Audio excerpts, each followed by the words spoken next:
he told us about this project, Stu Brew, which was supposed to be for a student-run microbrewery with a sustainable emphasis, and we all thought it was a really cool project.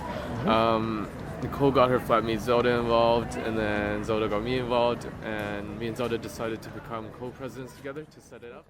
I mean, there's been articles in the Courier. We've got the Facebook page set up. The website's currently being set up at the moment. Myself and Hugh, we put together the document. We started doing some of the posters and stuff. That's sort of marketing material. So, want to try some beer? More of a yeah. So we're basically doing market research on what type of beer we should produce. Picture of the beer, tasting notes, just because some people sometimes do the real ale, if you haven't tasted it before, you don't really know what you're looking for. So if you said to somebody, oh, you're doing a taste test for a real ale, you kind of I've got no idea what you're talking about. Yeah. So it just gives some people a little bit of a general overview. Cool. There's just some little interesting bits, awards, or first brewed in the garage. Yeah. I do economics. Okay, right. So yeah, I thought being the treasurer of the Stu Brew Society would give me some Ask you the treasurer? yeah. Oh, cool. Basically, I heard about it through James, who's in the Courier. Yep. So he heard about it, and he told me, because I'm really interested in ales and stuff, really passionate. So he said that I could come along to a meeting and see how it goes, and then really enjoyed it. It seems like a really good project. I've been getting in contact with breweries around the Newcastle area. So I've been getting in contact with Time Bank, Allendale, Wyland Brewery. It's just a really good experience, something to put on the CV. It's something I'm really passionate about. Yeah. Is it the practical side of it more, or the making a brand that will succeed, or something else? It's a bit of both, because I do really want to go into this line of work, Yeah. and I really want a brewery of my own one day. So everything that I'm doing here will really help that come into play. Masters in brewing and distillery at Harry Ross in Edinburgh. Same as mine. Yeah. Cool. He's copying me. I found it first. So I hope that's my kind of goal, and so this will be a great experience to be able to do that. And if I can't do that or change my mind, I've still got a bit of experience. So that if I wanted to try and get a job in a brewery, I could say, well, I was there helping setting up this student-run microbrewery. It was the first one in Europe, so Yeah. I've had a little bit of experience.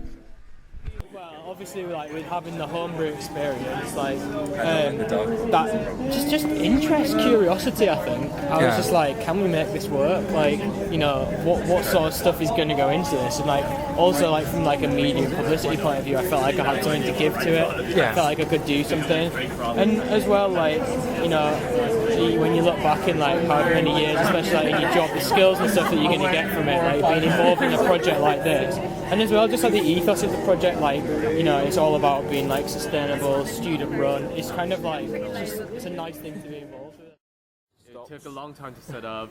The first year we had a problem with our site. We had a site and then we had to find a new one. And then jumping all the hoops with the university, alcohol working group, that kind of thing. So that took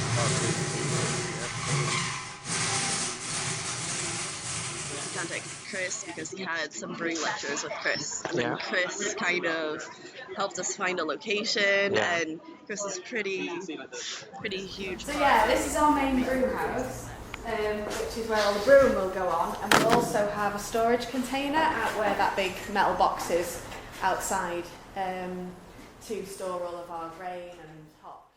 This is the hot liquor tank.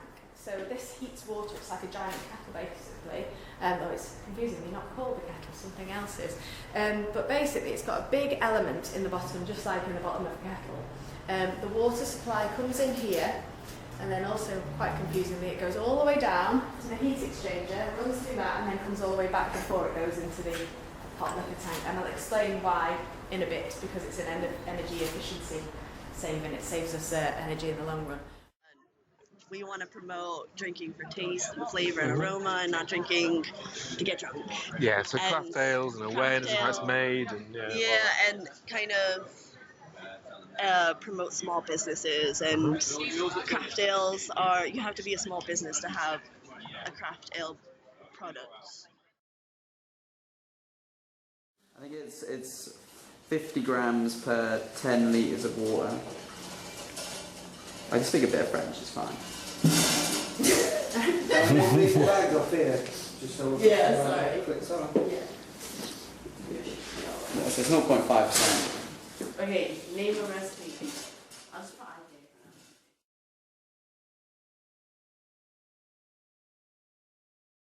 Step of the brewing process. Yeah. So that after we make it, we can taste it, and if it's too bitter, we'll like shorten particular parameters. And if it's not bitter enough, we'll change things. Yeah. So it's like a good record of exactly what we're doing. So you're putting in the ingredients now, and you're putting the timings as well? Yeah, and the temperatures.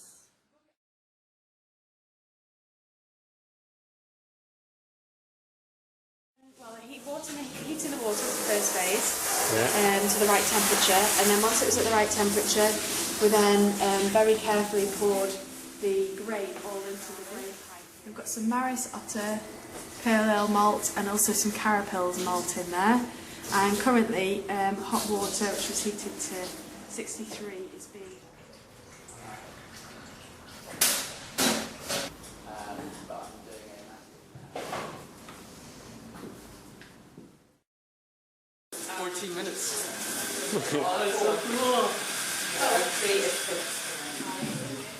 Yeah, okay. Okay. Oh, recycling. Oh my god! It's really tasty, isn't it? That's good stuff. Today we're doing the main kit, a recipe that's already been designed, so we're doing that recipe, and then we chose a recipe for the small kit. We all went in and sort of chose one together, so we're doing that on the small kit. I just sort of fancied getting involved with the brewery. I thought it'd be interesting, sort of an intriguing thing, so I just wanted to get involved, and this whole career development thing came up, and I was like, well, I could get involved using that as one of my modules. It's not as simple as I thought it would be, so there's quite a lot to learn and get your head around. Link with the microbrewery and the farming kind of thing, but we like beer as well. We like drinking a lot of beer. The agrics, so I thought I may as well get involved, make some beer, and it was jolly tasty today actually. Yeah. Just before, I had a naive view of the world, and now it's a little bit different, but at the same time, I mean, it's one of the things I'm most proud of. I think one of the things I wanted to get across was that people have a lot of power in what they spend their money on and what companies they support, and that was kind of one of the messages I wanted the brewery to. Well, I got involved because I thought it'd be a really cool opportunity to actually test my business skills. I'm very entrepreneurial, and I hope to start up my company someday. Okay. So I thought that this would be a good chance to kind of simulate starting out my own company, which it was in a lot of ways. It was like setting up a startup, basically. But I think it was harder than a startup. Yeah. Well, it's really changed my life. I mean, it's made me become a more responsible and organized person. Right. And that's helped a lot. And it's kind of given me an idea of what it's like to run a company, to start up a company, how difficult it is.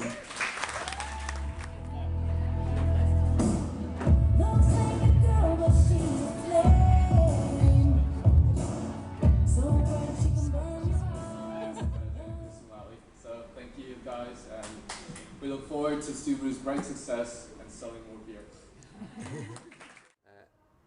He was really keen on brewing, and he fancied getting in a career in brewing essentially. So he'd applied to be on the Heineken grad scheme, and all the sort of experiences he'd had with Stu Brew over the past 12 months were all in his sort of application, and he sailed through the assessment centre that they had for Heineken to get on the grad scheme, and he said the feedback from him was all they were interested in was Stu Brew and what he'd done with Stu Brew, and it really helped him secure that position on the Heineken grad scheme. So more during freshers, and then hopefully ramp up production, first of all by doubling the brew days, and I think there's already talk about getting in bigger fermenters, but we'll see how it goes. We have a great brewery committee coming on. Yeah. And I think they're going to do great things. And I think the brewery is going to be a success. And I think they're going to ensure that the next committee is also good and that they're going to do great things. Can't wait to see where it goes, and yeah, it's been an incredible experience. Every year I keep saying that this is going to be the year where it's going to be really, really fun, and I think actually this year, this oncoming year is going to be the year where they're going to have a blast, because the brewery's set up, they're just going to be making beer and getting everyone really into beer, and I think that's what we wanted to do in the first place. We wanted to create a sustainable brewery and really educate people about craft beer and sustainable